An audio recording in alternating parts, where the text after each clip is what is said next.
Section C, and it consists of 20 marks.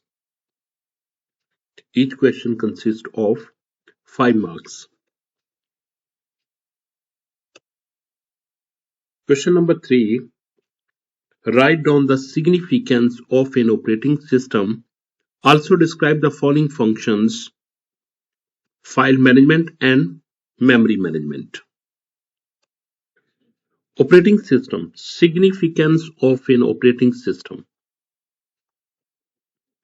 An operating system acts as an interface between the user and computer hardware. अगर हम computer hardware को use करना चाहते हैं तो then we have to add or apply or use operating system. Must install the operating system. Without operating system we cannot use a hardware. Example के तौर पर आपके कंप्यूटर में विंडोज नहीं है तो आप कैसे यूज कर सकते हैं? इवन आपका डेटा सारा हार्ड डिस्क में पड़ा हुआ है तो आपके सिस्टम में विंडोज नहीं है जो कि एक ऑपरेटिंग सिस्टम है तो आप उसको एक्सेस नहीं कर सकते हैं. If you want to access your hardware you must install operating system. Second point is it efficiently manages system resources like CPU, memory, and storage to ensure smooth execution of application. किसी भी applications को smooth run करने के लिए operating system in चीजों को manage करता है जिसमें मेमोरी मैनेजमेंट होती है, स्टोरेज होती है, memory allocation, memory D allocation और अदर रिसोर्सेज को मैनेज करना ऑपरेटिंग सिस्टम का काम होता है. File management. The operating system manages files and folders. क्या मैनेज करता है? फाइल्स को और फोल्डर्स को. Stored on secondary storage. कहां पे? Secondary storage. सेकेंडरी स्टोरेज कौन सी होती है? आपकी हार्ड डिस्क होती है. हार्ड डिस्क आपकी सेकेंडरी स्टोरेज होती है, हार्ड. और प्राइमरी स्टोरेज आपकी मेन मेमोरी होती है जो कि RAM. Second point, it allows user to create, delete, rename, copy and organize files efficiently. और ये क्या करता है? ये यूजर को यानी कि ऑपरेटिंग सिस्टम यूजर को अलाउ करता है कि वो अपनी मर्जी से फोल्डर्स को, फाइल को क्रिएट भी कर सके, डिलीट भी कर सके, कॉपी भी कर सके और एक एफिशिएंट वे से मैनेज भी कर सके. और तीसरा पॉइंट इसमें है, it control access, permissions and ensure data security. Data security to protect files from unauthorized access. कि unauthorized access किसी भी फाइल को एक्सेस ना कर सके. जो उसका ऑनर होगा, जो उसका यूजर होगा वही उसको एक्सेस कर सकता है. तो इसको हम क्या कहते हैं? इसको हम कहते हैं रोल मैनेजमेंट. हम डिफरेंट टाइप्स के रोल्स बना देते हैं, ठीक है, और उसके मुताबिक वो क्या कर सकता है? चीजों को एक्सेस कर सकता है. जैसे कि हम कहते हैं कि स्टूडेंट का रोल एक सेपरेट रोल होता है, टीचर का रोल एक सेपरेट रोल है, ठीक है. तो हम इस रोल में डिफाइन करते हैं कि teacher can do, what admin can do and what student can do with the following policy. तो इस तरीके से हम क्या कर सकते हैं? हम किसी भी फाइल्स को, फोल्डर को रोल असाइन कर सकते हैं. Memory management. The operating system controls the allocation and deallocation of main memory. बहुत important point. Allocation and deallocation, memory देना, एलोकेशन और मेमोरी उससे लेना, deallocation of main memory. RAM के साथ वो क्या करता है? मेमोरी एलोकेशन और डी एलोकेशन भी ऑपरेटिंग सिस्टम ही करता है. Next point, it ensure that each running program receives sufficient memory for execution. और ये ऑपरेटिंग सिस्टम ही एंश्योर करता है कि जो कोई एक प्रोग्राम रन हो रहा है क्या उसके लिए मेमोरी एफिशिएंट है या नहीं, या मेमोरी उसके लिए काफी है या नहीं, सफिशिएंट है या नहीं। सफिशिएंट प्लस एफिशिएंट ये है या नहीं, अगर नहीं है तो ऑपरेटिंग सिस्टम का काम है उसके लिए मेमोरी को प्रोवाइड करना, मेमोरी को लेके आना या किसी दूसरी फाइल्स को for the time being temporary swap कर देता है from RAM to hard disk के पास, जिसको हम वर्चुअल मेमोरी कहते हैं और स्वैपिंग भी कहते हैं। ठीक है। Third point, it prevents memory conflicts and improves efficient utilisation of RAM. तो ऑपरेटिंग सिस्टम क्या करता है, ये कॉन्फ्लिक्ट, मेमोरी कॉन्फ्लिक्ट से बचाता है and improve efficient utilisation of RAM, और रैम को यूटिलाइजेशन, एक प्रॉपर उसकी यूटिलाइजेशन लेके आता है।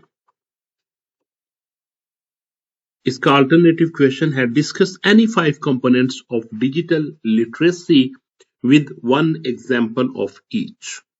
हमने क्या करना है, डिजिटल लिटरेसी को एक्सप्लेन करना है और हर किसी के साथ उसकी एक एक एग्जांपल भी देना है। Number 1 is information literacy, ability to search, किस चीज की एबिलिटी, टू सर्च करने के लिए, इवेल्युएट करने के लिए and use digital information effectively and responsibly। तो इसकी एग्जांपल है, finding reliable information from verified educational website, कि आपको डॉक्यूमेंट्स, आपको डेटा, आपको जो भी इंफॉर्मेशन होगी क्या करना पड़ेगी, आपको रिलायबल और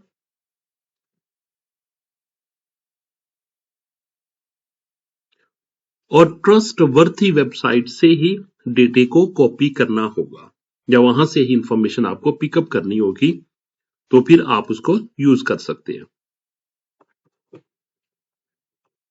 सेकंड पॉइंट इसमें है digital communication, use digital tools to communicate clearly and professionally in online environment, कि ऑनलाइन इन्वायरमेंट में आप क्या करें, कम्युनिकेशन टूल्स, डिजिटल टूल्स को यूज करें for the communication.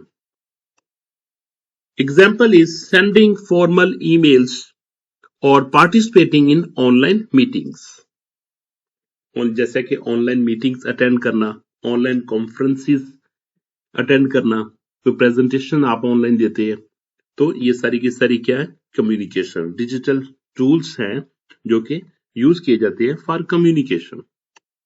Third point is cyber safety, protecting personal data, privacy and digital identity while using the internet। जब आप internet use कर रहे होते हैं तो you should avoid to provide your personal information over the internet, तो इसको cyber safety कहते हैं। Example, using strong password and antivirus software.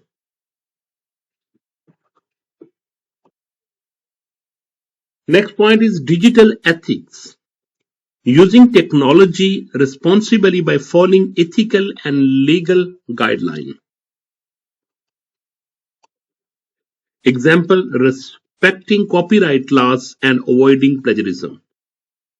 आपने क्या करना है, avoiding plagiarism, plagiarism से आपने avoid करना। plagiarism क्या होता है, mean you are getting copy from the website, from the journals, from the articles and you are using same as it is in your thesis, in your article, in your assignment।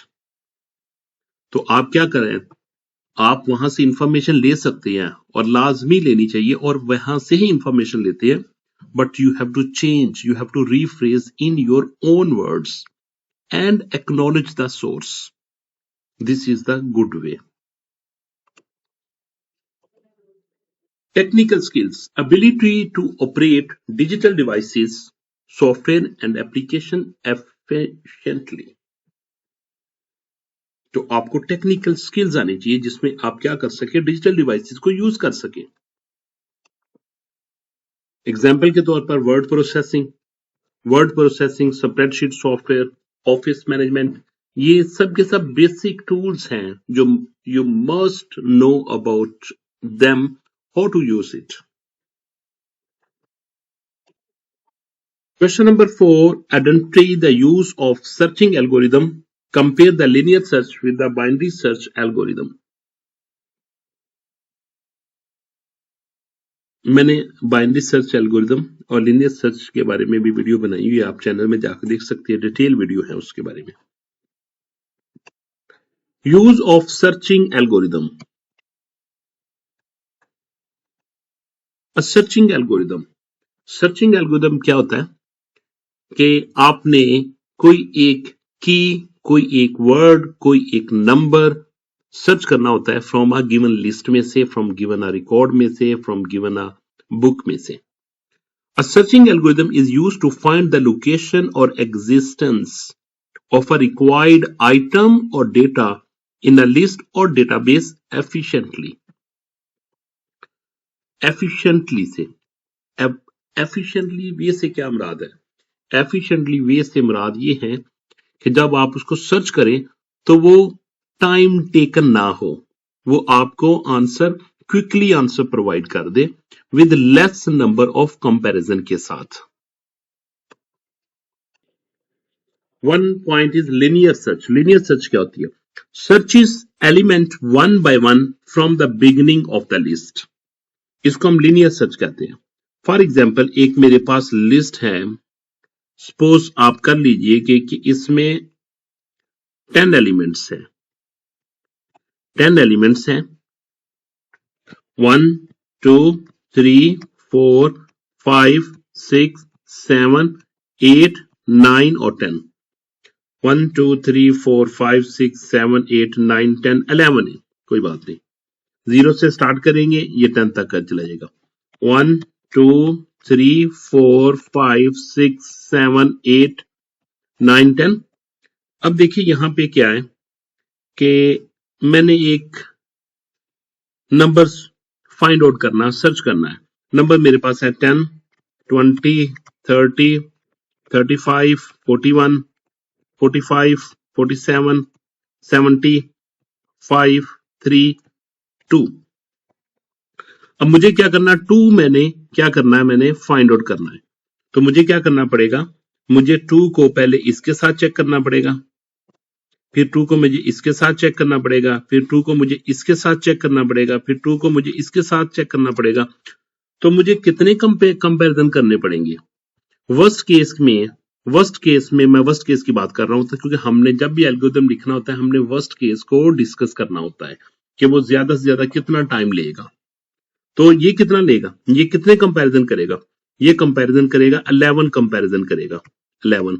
तो इसमें total elements कितने थे? 11. तो इसलिए मैं कह सकता हूं कि n क्या? Any number. 11 भी हो सकता है, 20 भी हो सकता है, 30 भी हो सकता है, 100 भी हो सकता है. तो मैं क्या कहूंगा कि इनके कितने कंपैरिजन वर्स्ट केस में होंगे? n टाइम्स कंपैरिजन करेगा. और इसमें सेकंड पॉइंट क्या? Does not require the data to be sorted. इसके लिए क्योंकि लीनियर सर्च आप यूज कर रहे हैं, तो ये देखिए मैंने ब्लू को हाईलाइट किया हुआ, mean does not require the data to be sorted. जिस तरह का मर्जी डेटा भी हो सकता है, इसलिए मैंने प्रीवियस स्लाइड में डेटा को सॉर्ट नहीं किया, मैंने अनसॉर्टेड डेटा लिखा उसमें. ठीक है, अभी देखिए इसमें देखिए अनसॉर्टेड डेटा था, unsorted data. Next is binary search. Binary search का मैंने डिटेल वीडियो डाली हुई है, आप देख लीजिएगा. Binary search repeatedly divides the list into halves to find the required element. Suppose अगर आपके मेरे पास suppose ये एक लिस्ट है 1 2 3 4 5 6 7 8 9 10 और 11. 0 से लेके 11 तक 11 एलिमेंट की मेरे पास एक लिस्ट है. तो इसमें मैं क्या करूंगा? इसका मैं मिड फाइंड करूंगा. 1 2 3 4 5, ये इसका मिड आ जाएगा सपोज. ठीक है, तो मुझे डिसाइड करेगा कि मुझे इस तरफ मूव करना है या इस तरफ मूव करना है. अगर मैं इस तरफ मूव कर दूंगा तो ये लेफ्ट पार्ट इग्नोर कर दूंगा. अगर मैं लेफ्ट की तरफ मूव करना होगा तो मेरे पास राइट पार्ट क्या हो जाएगा, इग्नोर कर दूंगा। ठीक है, अगर सपोज मैं लेफ्ट की तरफ मूव करना है तो मेरे पास कितने एलिमेंट्स रह जाएंगे, मेरे पास रह जाएंगे 1 2 3 4, 1 2 3 4 5। सपोज मैं आपको जस्ट एग्जाम्पल के तौर पर बता रहा हूं। ठीक है, तो इसका मिड ये आ जाएगा, फिर इसके बाद ये मिड रह जाएंगे, 2 रह जाएंगे। ठीक है, तो फिर यहाँ पे वो लास्ट एलिमेंट आ जाएगा। वर्स्ट केस में भी कितने करने पड़ेंगे मुझे, वर्स्ट केस में इसका मैक्सिमम कितने करने पड़ेंगे, लॉग एन। लॉग एन से मैं इसका फार्मूला निकाल सकता हूं। ठीक है, इतने कंपैरिजन मुझे करने पड़ेंगे। अगर मेरे पास लॉग एन की वैल्यू, अगर मेरे पास एन की वैल्यू नंबर ऑफ एलिमेंट्स 8 होंगे तो मुझे 3 कंपैरिजन करने पड़ेंगे मैक्सिमम। अगर मेरे पास एन की वैल्यू 16 होगी तो मुझे मैक्सिमम 4 कंपैरिजन करने पड़ेंगे। अगर एन की वैल्यू 1024 होगी तो मैक्सिमम कितने कंपैरिजन करने पड़ेंगे, 12 कंपैरिजन करने पड़ेंगे। अगर मेरे पास 1 मिलियंस रिकॉर्ड होंगे, 1 मिलियंस होंगे तो मैक्सिमम मुझे 20 कंपैरिजन में मुझे आंसर मिल जाएगा। ठीक है, अब यही अगर मैं लिनियर सर्च यहां पे यूज करता हूं तो मुझे 1 मिलियंस टाइम उसको कंपेयर करना पड़ेगा। लेकिन इसके लिए क्या है, requires the data to be sorted, ये एक इसकी कंडीशन है। सॉर्टेड बिफोर सर्चिंग, सर्च करने से पहले data must be in sorted condition. अब यहां पे कंपैरिजन किया गया है डेटा ऑर्डर के लिहाज से। लिनियर सर्च में अनसॉर्टेड होता है, जबकि बाइनरी सर्च में मस्ट बी सॉर्टेड होगा। सर्च मेथड इसमें सीक्वेंशियली सर्च किया जाता है, sequence wise from beginning to end, जबकि इसमें डिवाइड एंड कंकर होता है। मैं डिवाइड करता हूं, मिड फाइंड करता हूं और फिर उसके बाद देखता हूं मैंने लेफ्ट की तरफ मूव करना है या फिर राइट की तरफ मूव करना है। Efficiency, less efficient for large data set. अगर मेरे पास 1 मिलियंस ऑफ रिकॉर्ड होंगे, 1 मिलियंस ऑफ एलिमेंट्स होंगे, then you have to move till 1 millions of time. More efficient for sorted data. Time complexity, here is time complexity is big of n, and this is big of log n. ये big O, इसको कहते हैं big O, बड़ा O। क्यों कहते हैं, क्योंकि इसमें हम यूज कर रहे होते हैं वर्स्ट केस। वर्स्ट केस का मतलब होता है कि ज्यादा से ज्यादा अगर कंपैरिजन करने पड़ेंगे तो क्या होगा, उसको हम वर्स्ट केस डिस्कस कर रहे होते हैं। इसको कहते हैं बिग ओ, क्योंकि हमारे पास 3 के तरह के केस होते हैं। वर्स्ट केस होता है, ठीक है, एक हमारे पास होता है बेस्ट केस। बेस्ट केस को हम ओमेगा से शो करते हैं, ओमेगा से शो करते हैं। ये हमारा बेस्ट केस होता है जो कि हम डील नहीं कर रहे होते। हमारे पास ऑलवेज हमारा बेस्ट केस तो नहीं होगा ना, हम ये देखते हैं कि वर्स्ट केस में क्या काम करेगा। और फिर इसके पास होता है, हमारे पास एक होता है एवरेज केस। ठीक है, तो हम ऑलवेज क्या डिस्कस कर रहे होते हैं, हम ऑलवेज वर्स्ट केस को डिस्कस कर रहे होते हैं और इसके लिए हम लिखते हैं बिग ओ। ठीक है, इसका आंसर बिग ओ और उसका answer big O log N. ठीक है, लॉग एन का मतलब ये होगा कि अगर एन की वैल्यू मेरे पास क्या होगी, 1024 होगी तो मैक्सिमम मेरे पास रिजल्ट क्या मिल जाएगा, 10 कंपैरिजन में मेरे पास रिजल्ट मिल जाएगा इसका।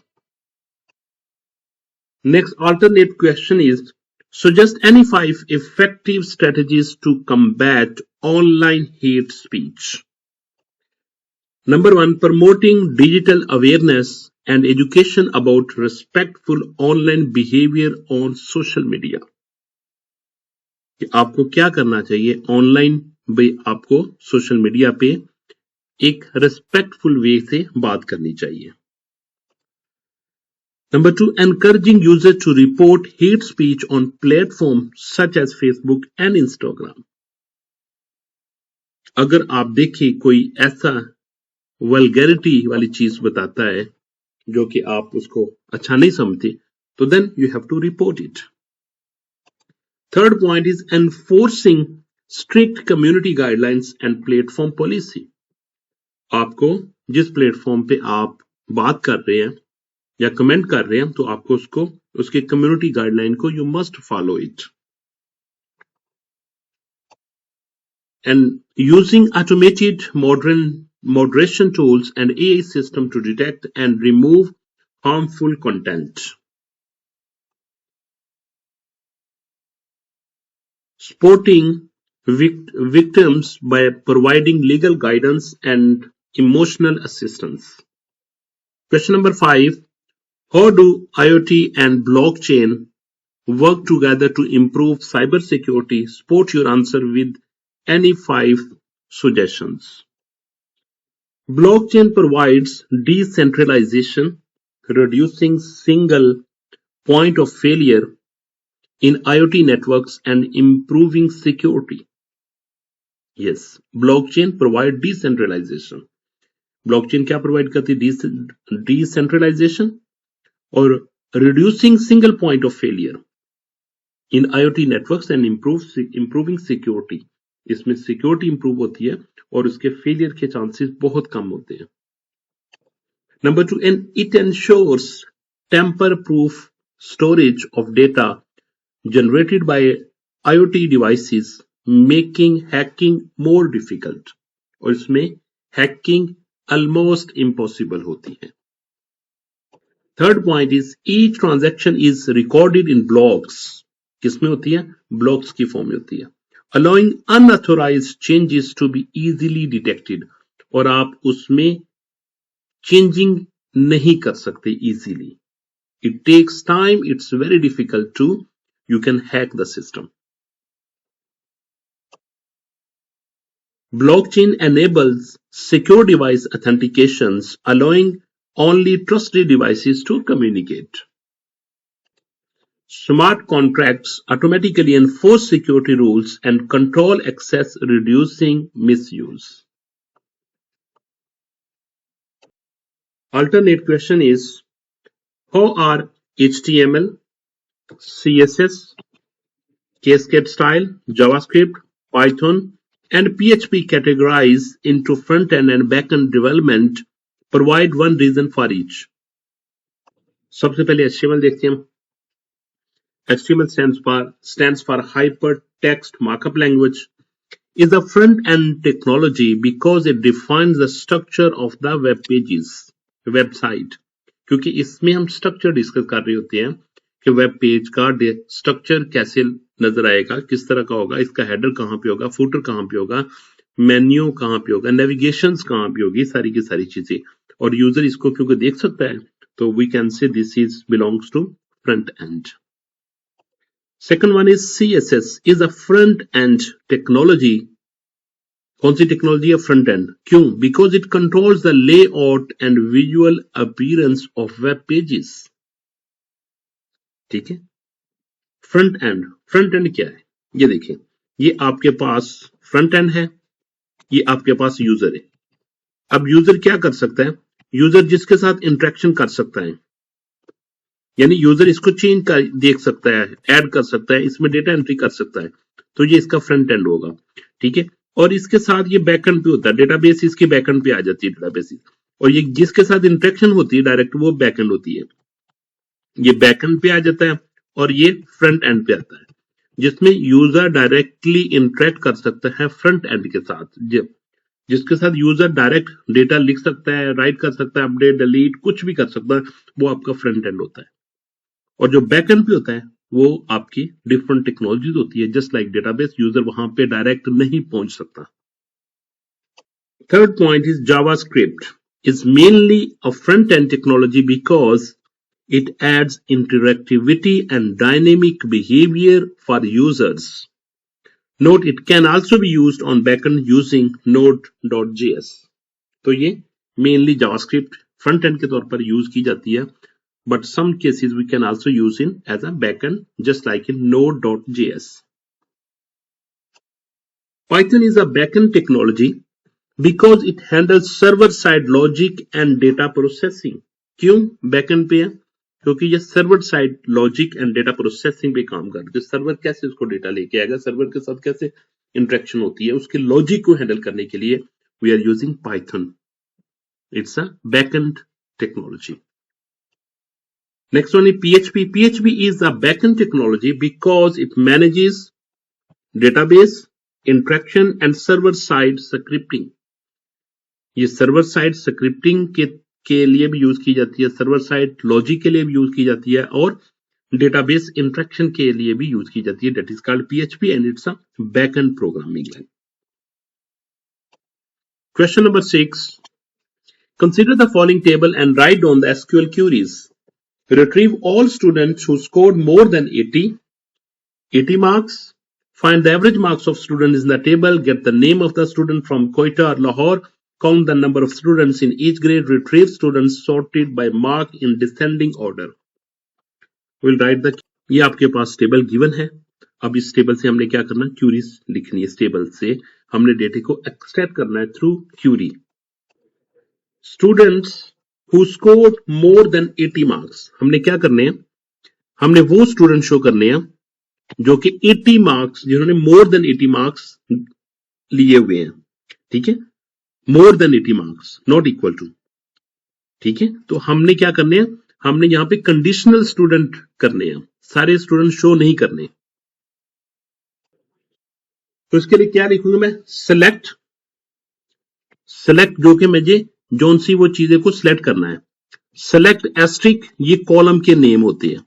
आप एक कॉलम भी डिस्प्ले कर सकते हो, दो कॉलम भी डिस्प्ले कर सकते हो, तीन भी कर सकते हो, लेकिन एस्ट्रिक का मतलब होता है कि सब column, all column. From students, ये टेबल का नाम होता है, टेबल का नाम होता है जिसमें से आपने क्या करना होता है कि डेटे को एक्सट्रैक्ट करना होता है, डेटे को लेके आना होता है। ठीक है, अगर सिर्फ मैं इतना ही लिख लेता हूं, सेलेक्ट एस्ट्रिक फ्रॉम स्टूडेंट्स, तो इससे क्या होगा, सब के सब स्टूडेंट्स आ जाएंगे, सब के सब जितने भी टेबल में डेटा पड़ा होगा वो सारे का सारा डिस्प्ले होगा विद ऑल कॉलम्स के साथ। लेकिन वेर क्या करती है, वेर यहां पे रेस्ट्रिक्शन ले आती है। वेर कहती है कंडीशनल, नॉट ऑल, बल्कि कौन सी आना चाहिए, that should be marks greater than 80, जिनके मार्क्स 80 से ज्यादा हो। तो इसकी वजह से सिर्फ वही स्टूडेंट्स आएंगे, वही रिकॉर्ड शो होंगे जिनके मार्क्स ग्रेटर देन 80 होंगे। अगर मैं वेयर से पहले लिखता हूं, टिल स्टूडेंट तक लिखता हूं, तो देन क्या होगा, then all records can be display from the table. Second question में क्या है, एवरेज मार्क्स ऑफ स्टूडेंट्स। क्या करना है मुझे, स्टूडेंट्स के एवरेज मार्क्स को शो करना है। तो इसके लिए क्या मैं क्वेरी लिखूंगा, सिलेक्ट, आपको पता सिलेक्ट क्लास होती है जो कि आपने सिलेक्शन के लिए यूज करनी है।